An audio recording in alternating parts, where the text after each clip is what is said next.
Bismillahirrahmanirrahim. Assalamualaikum warahmatullahi wabarakatuh. Alhamdulillahi rabbil alamin. Wassalatu wassalamu ala asyrafil anbiya'i wal mursalin wa ala alihim wa sahbihim ajma'in.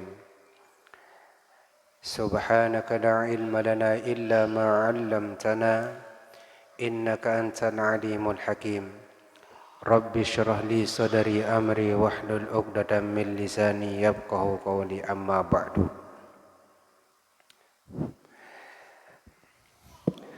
Qala al-mufakkih rahimallahu tabarakallahu ta'ala. Masalah yang kelima. Al-mas'alatul khamisatu ikhtalafu fil jarad. Nah, perbedaan para ulama tentang jarad. Jarad itu belalang. Faqala Malikun la yu'akkilu min ghairi zakatin wa zakatihi indahu ay yaqtula imma biqat'i ra'sihi aw bi ghairi zalika. Imam Malik beliau mengatakan tentang hukum daripada belalang. Jangan dimakan min ghairi zakatin, jangan dimakan kecuali harus disembelih. Nah, jadi belalang itu harus disembelih, kata Imam Malik, dengan cara dipotong kepalanya. Wa zakatihi, dan penyembelihannya indahu ketika itu an yuqattila imma biqat'i ra'sihi, bahwasanya dia dibunuh kemudian dipotong kepalanya, au bi ghairi zalika, ataupun selain daripada itu.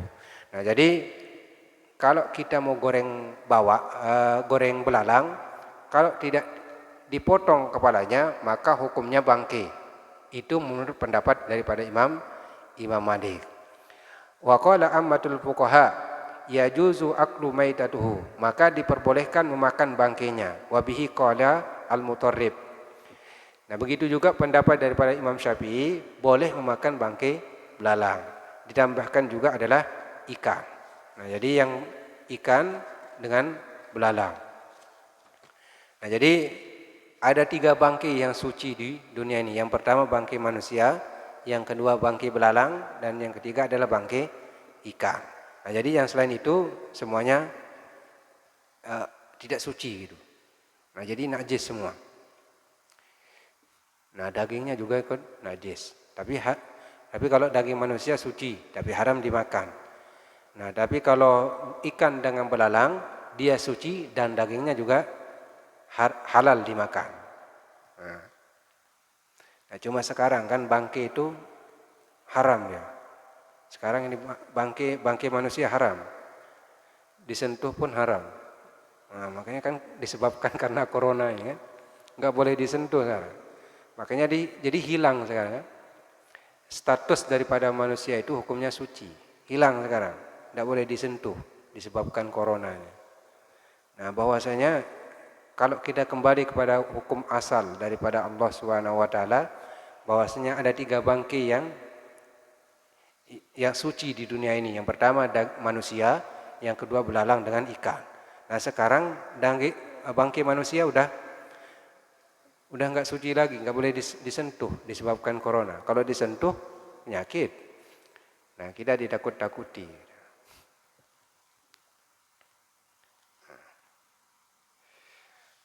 Nah, kita serahkan kepada Allah Subhanahu wa taala kalau masalah ini. Nah, hurrimat alaikumul maitatu. Wa sababu ikhtilafihim fi maitatu al-jarad. Hal yatanawalu ismul maitatu amla. Hurrimat alaikumul maitah. Nah, jadi yang terakhir masalah yang ke-6, waqtalafu fil laziyan yatasarrafu bil birri wal bahri. Hal yahtaju ila zakatin amla. Perbedaan para ulama tentang hukum memakan yaitu daging yang berada di laut dan berada di air. Hal yahtaju ila zakati atau tidak? Apakah butuh disembelih atau tidak?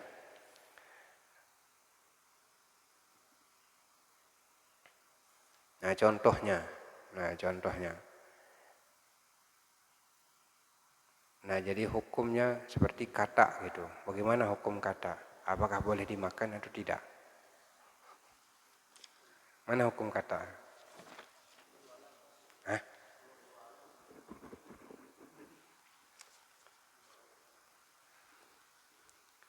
Kalau Imam Malik beliau mengatakan kata itu halal. Tapi kalau Imam Syafi'i, Imam Syafi'i dan Imam Ahmad, Imam Hanafi juga beliau mengatakan haram. Tapi kalau Imam Malik hukumnya halal, boleh dimakan kata. Hadisnya ada, zakarat tabibu inda Rasulullah SAW. Ada seorang tabib menyebutkan inda Rasulullah SAW, di sisi Rasulullah SAW dawaan, yaitu menyebut obat. Wazakarat dubda'ah. Kemudian dia menyebutkan tentang kata yaj'alu fihi, maka dia menjadikan fihi padanya kata itu sebagai obat. Nah, panaha Rasulullah sallallahu alaihi wasallam an qatlid dubda'i. Nah, jadi Rasulullah SAW yaitu melarang membunuh kata. Nah, jadi Imam Syafi'i beliau mengatakan memakan kata itu hukumnya haram. Begitu juga Imam Ahmad hukumnya haram. Sedangkan Imam Malik beliau mengatakan halal. Bagaimana kalau biawak?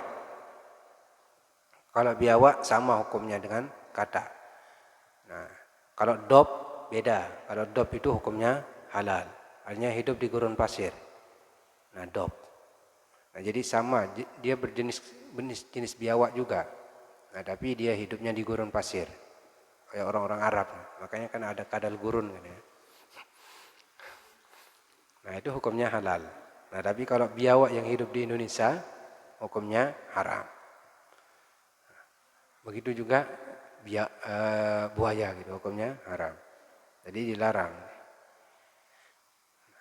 Nah, sampai sini ada pertanyaan?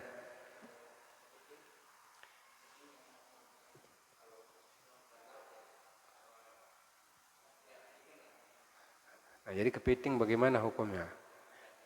Nah, jadi kalau dia lebih banyaknya di air, jadi tidak perlu disembelih. Jadi larinya ke hewan laut. Nah, jadi halu maitatuhu, yaitu halal bangkainya, apalagi lagi hidup. Nah, karena katak dengan biawak ini hidup di dua tempat, di air juga hidup, di darat juga hidup. Tapi kalau kepiting gimana? Dia bisa naik ke darat juga kan? Tapi lebih banyak di darat atau di laut? Lebih banyak di lautan. Makanya hukumnya halal. Nah, jadi diperbolehkan. Nah, jadi bagaimana kalau dia sudah menjadi bangkai? Berarti tetap hukum asalnya daging. Nah, daging daripada hewan-hewan yang di laut itu tidak perlu disembelih. Nah, jadi halal bangkainya gitu. Sama dengan bangkai ikan.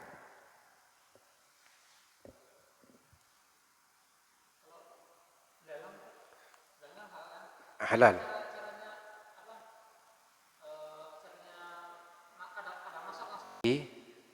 Yang sekarang ini, yang pertama daging manusia, ikan dengan belalang. Nah, daging manusia yang sudah meninggal dunia hukumnya suci, tapi haram dimakan. Nah, tapi kalau daging ikan dengan belalang, dia suci, kemudian boleh dimakan. Keong. Nah, kalau keong tergantung dia. Kalau lebih banyaknya dia di air, nah maka hukumnya halal. Nah, kembali kepada hukum asalnya. Jadi yang lebih banyak di air, maka kembali ke hukum asalnya yang di air. Nah, insyaallah lah nanti kita lanjutkan minggu depan. Masih masalah penyembelihan. Nah, setelah hukum penyembelihan ini kita masuk ke bab yang masalah makan dan minum. Kemudian setelah habis makanan dan minuman, baru kita lanjut ke bab nikah. Nah, bab nikah ini.